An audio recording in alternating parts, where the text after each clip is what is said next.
പ്രിയ പ്രേക്ഷകർക്ക് ഇൻഫിനിറ്റി സ്റ്റോറീസിൻ്റെ പുതിയൊരു വീഡിയോയിലേക്ക് സ്വാഗതം. വീട്ടിൽ മാതാപിതാക്കൾ മക്കളെ കൊണ്ട് രക്ഷപ്പെടുന്നൊരു സാഹചര്യം കുറച്ച് നക്ഷത്രജാതകർക്ക് ലഭിക്കുകയാണ്. ജൂൺ മാസത്തിൽ ഈ നക്ഷത്രജാതകരുടെ സന്താനങ്ങൾ രക്ഷപ്പെടാൻ പോകുന്ന ഒരു കാര്യം നിങ്ങൾക്ക് ഉറപ്പിക്കാം. ഇത് നടക്കുക തന്നെ ചെയ്യും. ഇതിനെക്കുറിച്ച് കൂടുതൽ കാര്യങ്ങൾ ഇൻഫിനിറ്റി സ്റ്റോറീസിൻ്റെ ഇന്നത്തെ വീഡിയോയിലൂടെ പങ്കുവെക്കും മുമ്പ് പ്രിയ പ്രേക്ഷകരെ, നിങ്ങൾ ഇതുവരെ എൻ്റെ ചാനൽ സബ്സ്ക്രൈബ് ചെയ്തിട്ടില്ലെങ്കിൽ ദയവായിട്ട് എൻ്റെ ചാനൽ ഒന്ന് സബ്സ്ക്രൈബ് ചെയ്യുക. അതോടൊപ്പം തന്നെ എൻ്റെ പുതിയ വീഡിയോകൾ നിങ്ങൾക്ക് നോട്ടിഫിക്കേഷനായിട്ട് ലഭിക്കാൻ വേണ്ടിയിട്ട് ബെൽ ഐക്കൺ കൂടി ഒന്ന് പ്രസ് ചെയ്യുക. വീഡിയോ കണ്ടതിന് ശേഷം നിങ്ങളുടെ വിലയേറിയ അഭിപ്രായങ്ങൾ കമൻറ്റ് ബോക്സിൽ ഒന്ന് രേഖപ്പെടുത്താനും വീഡിയോ ലൈക്ക് ചെയ്യാനും മറക്കാതെ ഇരിക്കുക. എൻ്റെ എല്ലാ പ്രേക്ഷകർക്കും ഇൻഫിനിറ്റി സ്റ്റോറീസിൻ്റെ പുതിയൊരു വീഡിയോയിലേക്ക് ഒരിക്കൽ കൂടി സ്വാഗതം അറിയിക്കുന്നു. നമുക്ക് നോക്കാം. ഭരണി നക്ഷത്ര ജാതകരെ കുറിച്ച് തന്നെ ആദ്യം പറയേണ്ടതുണ്ട്. ഇവരുടെ സന്താനങ്ങൾക്ക് ജീവിതത്തിലെ കഷ്ടപ്പാടുകളും ദോഷങ്ങളും മാറി ഭാഗ്യത്തിൻ്റെ പടിവാതിൽ തുറക്കുന്നൊരു സമയമാണ് ജൂൺ മാസത്തിൽ. ഇവർക്ക് ഒരു തൊഴിൽ ഭാഗ്യവും അതുപോലെ തന്നെ വിവാഹയോഗവും ഈ സമയത്ത് തെളിയുന്നുണ്ട്. സന്താനങ്ങൾ മറ്റുള്ളവരുടെ ചതിയിലും വഞ്ചനയിലും പെടാതെ മാറി നിൽക്കാൻ ഒന്ന് ശ്രദ്ധിക്കണം. വിദ്യാർത്ഥികൾ പഠനകാര്യങ്ങളിൽ നിന്ന് മാറിപ്പോകാതിരിക്കാനും സദാ ജാഗരൂകമാകണം. പ്രായമായ മാതാപിതാക്കളെ സംരക്ഷിക്കാൻ ഉള്ളൊരു സാഹചര്യം മക്കൾക്കൊരുങ്ങുന്നുണ്ട്. മാതാപിതാക്കൾ, ഗുരുജനങ്ങൾ, സുഹൃത്തുക്കൾ എന്നിവരുമൊക്കെയായിട്ടുള്ള ബന്ധങ്ങൾ ഊഷ്മളമായിട്ട് നിലനിർത്താനും പ്രത്യേകം ശ്രദ്ധ പുലർത്തണം. പുതിയ ഗൃഹനിർമ്മാണത്തിന് ഉള്ള തടസ്സങ്ങൾ മാറിക്കിട്ടും. വലിയ മനക്ലേശങ്ങൾ മനസ്സിൽ നിന്ന് ഒഴിയും. പുതിയ വാഹനങ്ങൾ വാങ്ങാൻ ഇവർക്ക് അവസരങ്ങളുണ്ട്. ചെറിയ തോതിലുള്ള സാമ്പത്തിക നേട്ടങ്ങൾക്കും അവസരങ്ങൾ കാണുന്നുണ്ട്. ഉദ്യോഗാർത്ഥികൾ അവരുടെ കഠിനാധ്വാനത്തിനുള്ള ഫലം ലഭ്യമാകുന്നതിൻ്റെ ആദ്യ ചലനങ്ങളും ഈ ആഴ്ചയിൽ ദൃശ്യമാകും. കലാകായിക സാഹിത്യ മേഖലയിൽ വലിയ നേട്ടങ്ങൾ കൈവരുന്നതിൻ്റെ തുടക്കവും ഉണ്ടാകുന്നതാണ്.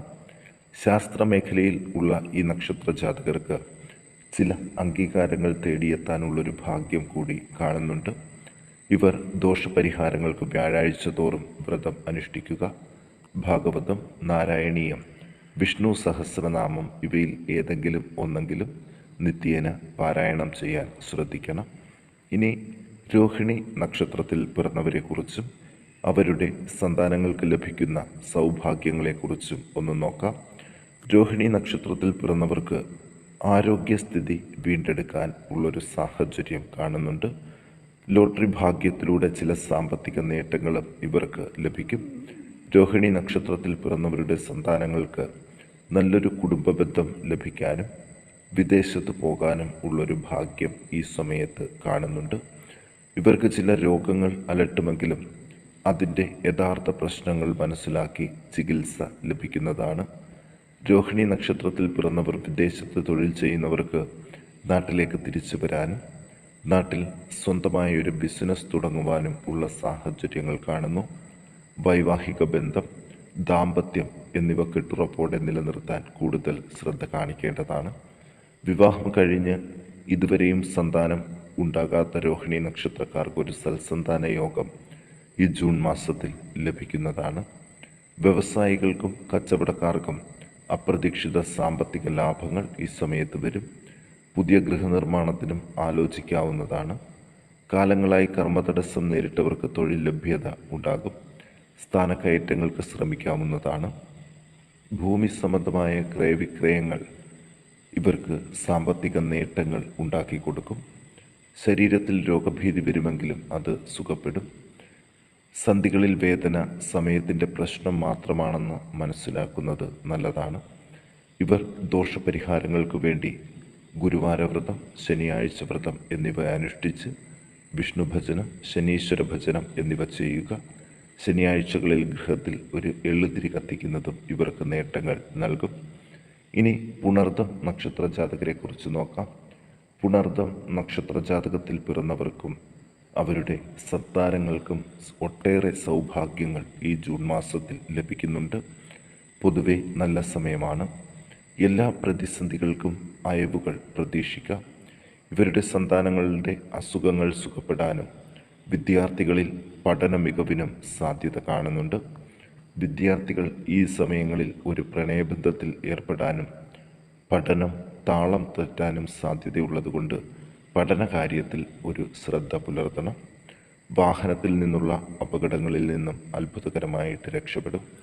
ചെറിയ മക്കളിൽ നാവേറുകളും നീർദോഷം പോലുള്ള പ്രശ്നങ്ങളും കാരണം സമാധാനമായി ഇരിക്കാൻ സാധിക്കുകയില്ല. നേരിയ കാരണങ്ങൾ കൊണ്ട് വലിയ നഷ്ടപ്പെട്ട അവസരങ്ങൾ തിരികെ പിടിക്കാൻ ഇവർക്ക് സാധിക്കും. ധനപരമായും വസ്തുവകകൾ ഹേതുകവുമായിട്ടുള്ള നിയമ പോരാട്ടങ്ങളിൽ വിജയസാധ്യതകൾ ഇവർക്കൊപ്പമാണ്. വിദ്യാർത്ഥികളിലെ തടസ്സങ്ങൾ നീങ്ങിക്കിട്ടും. വലിയ ബന്ധങ്ങൾ സൃഷ്ടിക്കപ്പെടാം. ഉദ്യോഗാർത്ഥികൾ കൂടുതൽ അവസരങ്ങൾക്കായിട്ട് കാത്തു നിൽക്കാതെ കിട്ടിയ തൊഴിലിൽ കർമ്മനിരതരായി മുന്നോട്ടു പോകാൻ ആത്മാർത്ഥത കാണിക്കുക. മനസ്സിൽ ആഗ്രഹിച്ചതായ കർമ്മത്തിനു വേണ്ടി ശ്രമിക്കുകയും ചെയ്തുകൊണ്ടിരിക്കുക. വിജയസാധ്യതകൾ ഇവർക്കൊപ്പമാണ്. ഈ നക്ഷത്ര ജാതകർ ദോഷപരിഹാരങ്ങൾക്ക് നരസിംഹമൂർത്തിയെ പ്രാർത്ഥിക്കുക. വൈഷ്ണവ ക്ഷേത്രങ്ങളിൽ നെയ്വിളക്ക്, തുളസിമാല, പായസം എന്നിവ കഴിപ്പിക്കുന്നതും ഇവർക്ക് ഗുണം ചെയ്യുന്നതായിരിക്കും. ഇനി നമുക്ക് വിശാഖം നക്ഷത്ര ജാതകരെക്കുറിച്ച് നോക്കാം. കാലാകാലങ്ങളായി അനുഭവിച്ചു വരുന്ന കുടുംബ പ്രശ്നങ്ങൾ പരിഹരിക്കപ്പെടാൻ വളരെയധികം സാധ്യതകൾ കാണുന്നുണ്ട്. കുടുംബ പ്രശ്നങ്ങൾ പരിഹരിക്കുന്നതോടൊപ്പം സന്താനങ്ങളെ നല്ല രീതിയിൽ ഒരുമിച്ച് നിന്ന് സംരക്ഷിക്കാനും മാതാപിതാക്കൾക്ക് സാധിക്കും. മാതാവിൽ നിന്നും സന്താനങ്ങൾക്ക് പാരമ്പര്യമായി ലഭിച്ച സമ്പത്ത് ഉപയോഗിക്കാൻ ഉള്ളൊരു യോഗം കാണുന്നുണ്ട്. പുതിയ ഗൃഹനിർമ്മാണത്തിന് അനുയോജ്യമായ സമയമാണ്. കൃഷി, കന്നുകാലി വളർത്തൽ, വ്യവസായിക മേഖല, ശാസ്ത്ര സാങ്കേതിക മേഖല എന്നിവിടങ്ങളിൽ മുമ്പില്ലാത്ത തരത്തിൽ മാറ്റങ്ങൾ കണ്ടു തുടങ്ങും. ശരീരത്തിൽ വരുന്ന വിവിധ വേദനകൾ, മാനസിക സമ്മർദ്ദം, ചർമ്മരോഗങ്ങൾ എന്നിവ അലട്ടുമെങ്കിലും ഭയപ്പെടേണ്ട ആവശ്യമില്ല. വിദ്യാർത്ഥികൾക്ക് സമ്മിശ്രമായ സമയമാണ്. പുതിയ ചില കാര്യങ്ങൾ പഠിക്കാനും അത് ജീവിതത്തിന് വളരെയധികം മാറ്റങ്ങൾ നൽകുവാനുമുള്ള നല്ല തുടക്കങ്ങൾ ഈ കാലഘട്ടത്തിൽ ഉണ്ടാകും. സാമ്പത്തിക കാരണങ്ങൾ കൊണ്ട് ബന്ധങ്ങളിൽ ഉലച്ചിലുകൾ വരാതെ ശ്രദ്ധിക്കണം. ദോഷപരിഹാരങ്ങൾക്ക് സുബ്രഹ്മണ്യ ഭജനം നടത്തുന്നത് നല്ലതാണ്. മുരുകക്ഷേത്രത്തിൽ ദർശനം നടത്തുകയും പാലഭിഷേകം, പഞ്ചാമൃത നിവേദ്യം, പുഷ്പാർച്ചന, ബേൽ സമർപ്പണം, വിളക്ക് എന്നിവയെല്ലാം ദോഷശാന്തി നൽകും. ഷഷ്ഠി ദിവസം ഉപവാസം അനുഷ്ഠിച്ച് സ്കന്ദപ്രീതിക്കായി പ്രത്യേക ജപങ്ങൾ നടത്താൻ ഈ നക്ഷത്ര ജാതകർ ഒന്ന് ശ്രദ്ധിക്കുക. ഇനി ഉത്രാടം നക്ഷത്ര ജാതകരെക്കുറിച്ച് നോക്കാം. ഇവർക്ക് പുതിയ സംരംഭങ്ങൾ ആരംഭിക്കുന്നതിനെക്കുറിച്ച് ആലോചിക്കാനും പറ്റിയ സമയമാണ്. ഇവരുടെ സന്താനങ്ങളെ കൂടി ബിസിനസ്സിൽ ഉൾപ്പെടുത്തിയാൽ വിജയസാധ്യതകൾ രക്ഷകർത്താക്കൾക്ക് കൂടുതലാണ്. വളരെ കാലമായി അനുഭവിക്കുന്ന ധനനഷ്ടങ്ങൾ നിഷ്പ്രയാസം നികത്താൻ സാധിക്കും. സാമ്പത്തിക കാര്യങ്ങളിലുള്ള അപമാനങ്ങൾ പരിഹരിക്കാൻ മാർഗങ്ങൾ മുന്നിലേക്ക് വരും. അതിനെ വേണ്ട രീതിയിൽ ഉപയോഗപ്പെടുത്തിയാൽ ഇരട്ടി ഫലം ലഭിക്കുന്നതാണ്. അതുകൊണ്ട് തന്നെ ആത്മവിശ്വാസവും ഉത്സാഹവും സദാസമയം കൈവിടാതെ നിലനിർത്തണം. പൈതൃക സമ്പത്തിനെക്കുറിച്ചിട്ടുള്ള കലഹങ്ങൾ മാറിത്തുടങ്ങും. അത് വളരെ വേഗം തന്നെ പരിഹരിക്കാനും സാധിക്കും. വ്യാപാര, വ്യവസായ, കാർഷിക മേഖലകളിൽ നല്ല കാലത്തിൻ്റെ തുടക്കങ്ങൾ കണ്ടു തുടങ്ങും. കല, സാഹിത്യം, അധ്യാപനം, ശാസ്ത്ര സാങ്കേതിക മേഖലകളിൽ മനസ്സംതൃപ്തിയോടെ കർമ്മമനുഷ്ഠിക്കാൻ പ്രത്യേകം ശ്രദ്ധിച്ചാൽ വളരെ വലിയ ഭാഗ്യങ്ങൾ ഇവരെ തേടി വരും. ഇവർ ദോഷപരിഹാരമായിട്ട് ശിവൻ ഭജനം മുടങ്ങാതെ നടത്തുക. കൂവളത്തില, എണ്ണ എന്നിവ ശിവങ്കൽ തിങ്കളാഴ്ചകളിൽ സമർപ്പിക്കുക. ഇനി അവിട്ടം നക്ഷത്ര ജാതകരെക്കുറിച്ച് നോക്കാം. എല്ലാ കാര്യങ്ങളിലും വളരെയധികം സൂക്ഷ്മത പുലർത്തേണ്ടതാണ്. കാര്യങ്ങളിലെ വിഘ്നവും ബന്ധങ്ങളിലെ വിള്ളലുകളും മാറിക്കിട്ടും.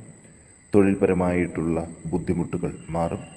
സാമ്പത്തിക ക്ലേശം അനുഭവിക്കുന്നവർക്ക് അതിൽ നിന്ന് പരിഹാരം ഉണ്ടാകും. ശരീരത്തിൻ്റെ നാനാഭാഗങ്ങളിലായിട്ടുള്ള വേദനകൾ മാറിക്കിട്ടും. കർമ്മമേഖലയിൽ സശ്രദ്ധമായ സമീപനം അത്യാവശ്യമാണ്.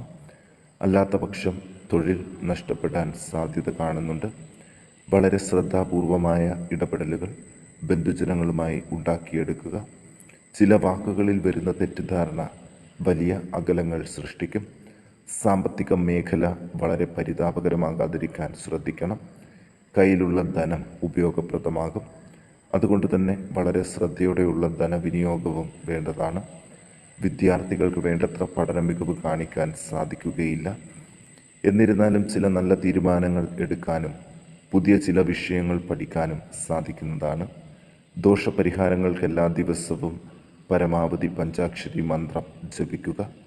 ജന്മനാളുകളിൽ ശിവക്ഷേത്രത്തിൽ ദർശനം നടത്തി ആയുസൂക്തം, അർച്ചന, കൂവളമാല എന്നിവ നടത്തുന്നത് ഇവരെ രക്ഷപ്പെടുത്തുന്നതായിരിക്കും.